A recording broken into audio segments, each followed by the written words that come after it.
वर्तमान शिक्षा व्यवस्था जातिवाद को बढ़ाती है, भाषावाद को बढ़ाती है, क्षेत्रवाद को बढ़ाती है, अलगाववाद को बढ़ाती है, कट्टरवाद को बढ़ाती है और मजहबी उन्माद को बढ़ाती है।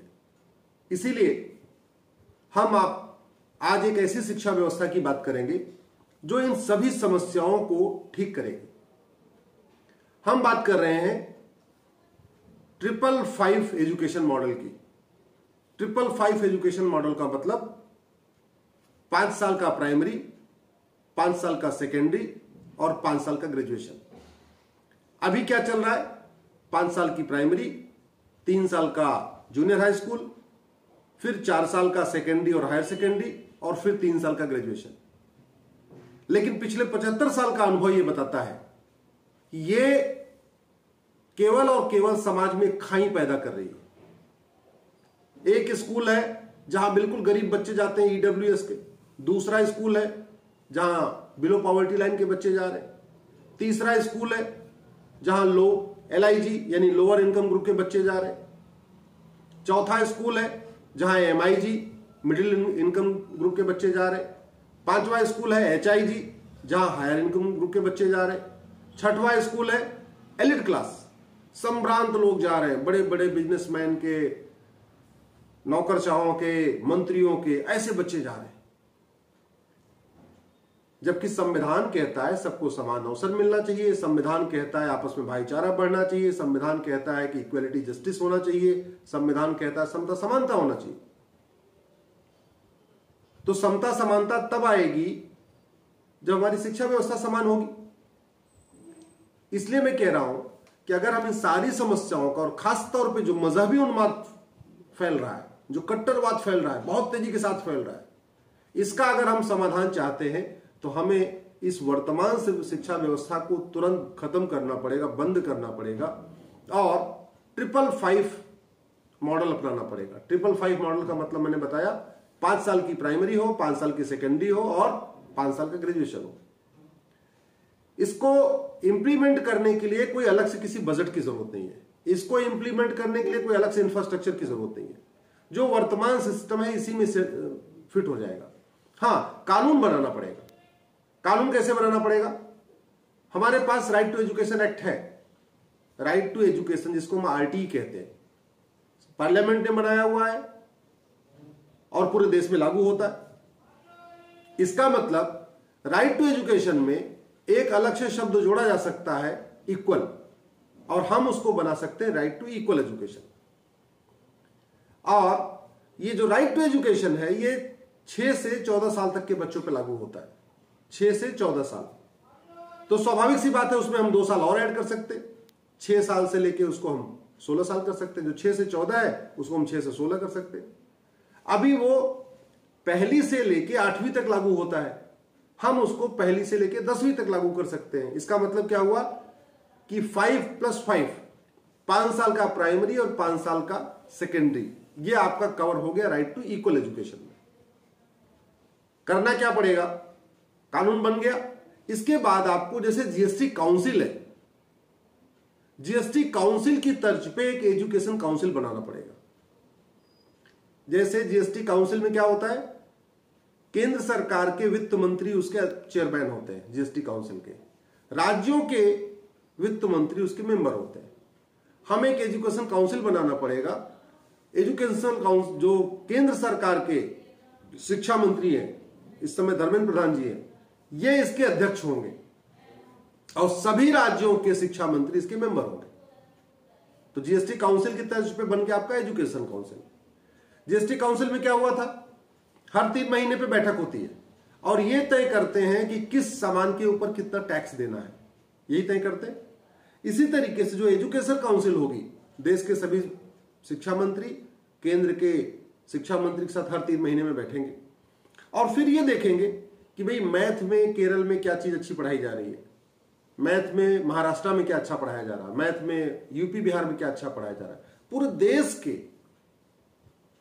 सब्जेक्ट वाइज वो एग्जामिन करेंगे।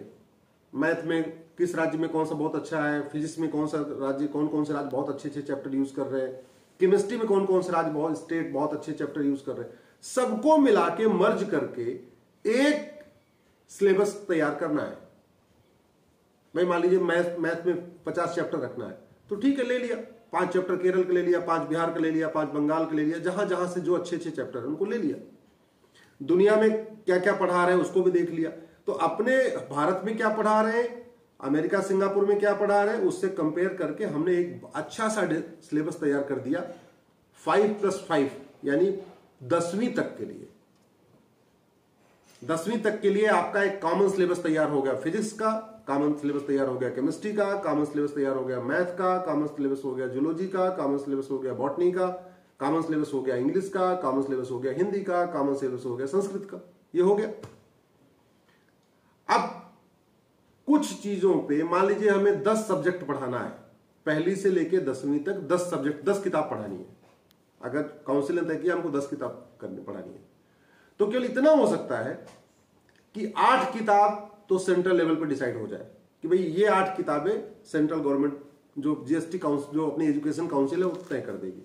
2-2 किताब राज्यों पे छोड़ा जा सकता है कि भाई यूपी वाले अपने लिए अपने स्टेट के बारे में पढ़ाने के लिए एक किताब चालू कर लें, अपने स्टेट के महापुरुषों के बारे में, अपने राज्य के महापुरुषों को पढ़ाने के लिए एक किताब शुरू कर सकते हैं, वहां की भौगोलिक स्थिति को बताने के लिए, वहां के महापुरुषों को बताने के लिए, वहां की अच्छी अच्छी चीजों को बताने के लिए, वहां के इतिहास को बताने के लिए एक किताब वो शुरू कर सकते हैं। ऐसे एक वहां पे लोकल कंडीशन क्या है, एटमॉस्फेयर क्या है, उसके बारे में शुरू कर सकते हैं। तो कहने का मतलब मान लीजिए पहली से लेके 10वीं तक 10 किताब हर साल चलनी है, पहली में 10 किताब, दूसरी में 10 किताब, तीसरी में 10 किताब, तो उसमें यह हो सकता है कि 8 किताब तो जो एजुकेशन काउंसिल है सेंट्रल लेवल पे वो तय कर दे, और 2-2 किताब छोड़ दे राज्यों के ऊपर कि भाई केरल 2 किताब अपनी चला ले, बंगाल 2 किताब अपनी चला ले, महाराष्ट्र 2 किताब अपनी चला ले।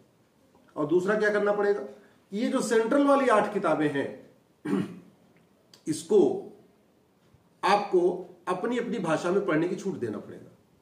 यानी सिलेबस सबका एक होगा, कंटेंट सबका एक होगा, बस होगा ये कि बंगाल का बच्चा बंगाली में पढ़ेगा, महाराष्ट्र का बच्चा मराठी में पढ़ेगा, तमिलनाडु का बच्चा तमिल में पढ़ेगा, केरल का बच्चा अपने मलयालम में पढ़ेगा, आंध्रा का बच्चा अपनी तेलुगु में पढ़ेगा, गुजरात का बच्चा गुजराती में पढ़ेगा। तो किसी को कोई दिक्कत भी नहीं होगी, राज्यों को कोई दिक्कत नहीं होगी, सब राज्य अपनी अपनी मातृभाषा में पढ़ाएंगे। सभी राज्यों को 2-2 किताब अपनी तरफ से पढ़ाने की छूट भी मिल गई है, और सेंट्रल गवर्नमेंट का जो एक समान शिक्षा का कॉन्सेप्ट है वो भी लागू हो जाएगा।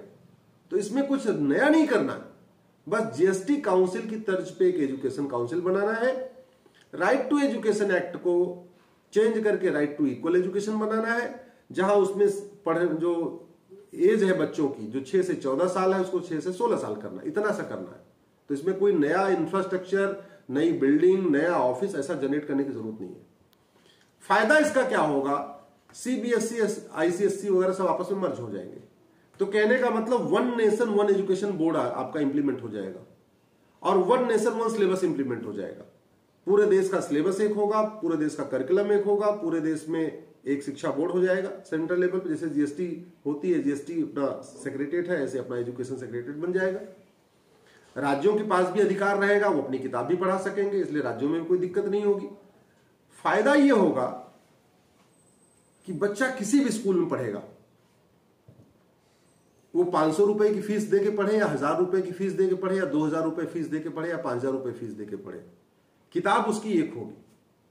तो जो ये मोनोपोली बना के बैठे हुए हैं कि मैं सीबीएसई बोर्ड, मेरा स्कूल सीबीएसई बोर्ड का है, मैं तो 5000 फीस लूंगा, दूसरा कहता मेरा आईसीएसई बोर्ड है, मैं तो 6000 फीस लूंगा। ये जो एजुकेशन माफियाओं ने, स्कूल माफियाओं ने जो अपनी मोनोपोली बनाई है, इनकी मोनोपोली खत्म होगी, तो इनकी फीस अपने आप डाउन हो जाएगी। हम लोग जो बार बार मध्यम वर्ग के लोग कहते हैं फीस बहुत बढ़ गई, फीस बहुत बढ़ गई, हर क्लास का व्यक्ति परेशान है फीस से। उस फीस का यही समाधान है कि देश में कॉमन सिलेबस, कॉमन करिकुलम हो, राइट टू इक्वल एजुकेशन हो, पहला। दूसरा, मिक्सिंग हो जाएगी, फीस भी सस्ती होगी, स्कूल की जो पढ़ाई का है खर्चा वो भी कम होगा, और मिक्सिंग हो जाएगी। तीसरा, सबको समान अवसर मिलेगा, क्योंकि सब अपनी अपनी मातृभाषा में पढ़ रहे हैं, लेकिन किताब सबकी एक है।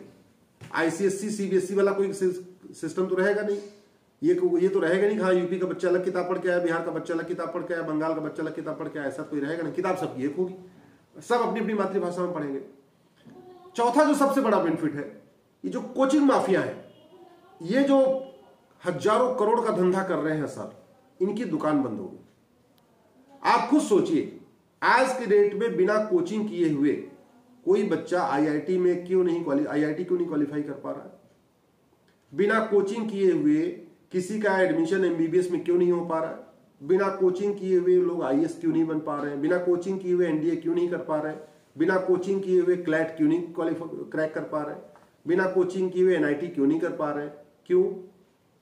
क्योंकि एक स्कूल माफियाओं और कोचिंग माफियाओं का सिंडिकेट इतना पावरफुल है कि जो एंट्रेंस एग्जाम में पूछा जाता है वो पढ़ाया नहीं जाता, और जो पढ़ाया जाता है वो पूछा नहीं जाता। बहुत पावरफुल लोग हैं ये तो हमारा वीडियो अभी उनके पास पहुंचेगा तो हो सकता है वो हमारे खिलाफ भी कुछ सोच रहे हो सकता है वो मेरी जिंदगी पीछे पड़ जाए, इसमें कोई दो राय नहीं है। बहुत पावरफुल है इस देश में। शराब माफिया और एजुकेशन माफिया बहुत पावरफुल है। शराब माफिया सरकारों को, पॉलिटिकल पार्टियों को पैसा दे रही है, लेकिन हर मोहल्ले, गांव मोहल्ले में शराब की दुकानें खुलवा रही हैं। इसी तरीके से एजुकेशन माफिया, कोचिंग माफिया इस देश में समान शिक्षा लागू नहीं होने दे रहे हैं, जबकि बाबा साहब अंबेडकर भी यही कहते थे, लोहिया जी भी यही कहते, सब लोग कहते थे, और इसका फायदा भी होगा। जब 10वीं तक यानी 16 साल तक के सभी बच्चों की एक किताब होगी, तो जो क्लास की फीलिंग होती है कि मैं तो गरीब बच्चों की, गरीब अमीर, ऊंच नीच, MIG LIG की जो फीलिंग आ रही है बच्चों में, और पेरेंट्स में जो फीलिंग आ रही है, हर पेरेंट्स सोच रहा है मैं तो उसकी स्कूल में पढ़ा लेता तो मेरा बच्चा अच्छा कर जाता, तो वो फीलिंग खत्म हो जाएगी, वो कॉन्फ्लिक्ट खत्म हो जाएगी, जो अशांति बनी हुई है वो खत्म हो जाएगी। क्योंकि बच्चा कहीं भी पढ़ेगा, पेरेंट्स को पता है कि बच्चा, मेरी किताब तो मेरे बच्चे की वही है, भले वो कहीं और पढ़ रहा है तो उससे कोई अशांति नहीं होगी, जो उसके मन में अशांति भरी हुई अशांति नहीं होगी। दूसरा, ये जो कट्टरवाद मजहबी उन्माद फैल रहा है, जो हिंदू के बच्चे अलग किताब पढ़ रहे हैं और मुस्लिम के बच्चे अलग किताब पढ़ रहे हैं, इसका समाधान होगा। हमारे देश के लिए सबसे बहुत बड़ा खतरा ये मजहबी उन्माद है। कैंसर का रूप ले चुका है ये जो मजहबी उन्माद। इसका जो सबसे अच्छा तरीका है कि भारत में राइट टू इक्वल एजुकेशन हो और 555 एजुकेशन मॉडल हो। तो बात यह हो गई कि 10वीं तक तो कॉमन हो गया, 10वीं तक सबके बच्चे एक किताब पढ़ रहे हैं, वो मदरसे का कोई कॉन्सेप्ट नहीं, कोई कुछ नहीं। जिसको अपना वेद पुराण पढ़ना है वो संडे के दिन पढ़ लेंगे घर में, कुछ अपना ट्यूशन लगा लेंगे, जिसको कुरान बाइबल पढ़ना है वो भी ट्यूशन लगा लेंगे, फिर मदरसे उदरसा कुछ नहीं होगा, केवल और केवल one nation one education board होगा। जो तो ये तो 555 हो गया, 5+5 यानी 10वीं तक। 555 जो तीसरा 5 है उसकी बात क्या कर रहा हूं, आपने 10वीं बच्चा कर लिया, 10वीं तक सबके लिए मैंडेट, 10वीं तक सबके लिए पढ़ना भी मैंडेटरी है, छोड़ नहीं सकते। जैसे अभी 8वीं तक मैंडेटरी, ऐसे 10वीं तक मैंडेटरी हो जाएगा। 16 साल तक हर बच्चे को स्कूल जाना ही जाना है, पढ़ाई करना है। जो बाद का 5 साल का है उसमें यह हो सकता है आप स्पेशलाइज्ड फील्ड बना दीजिए।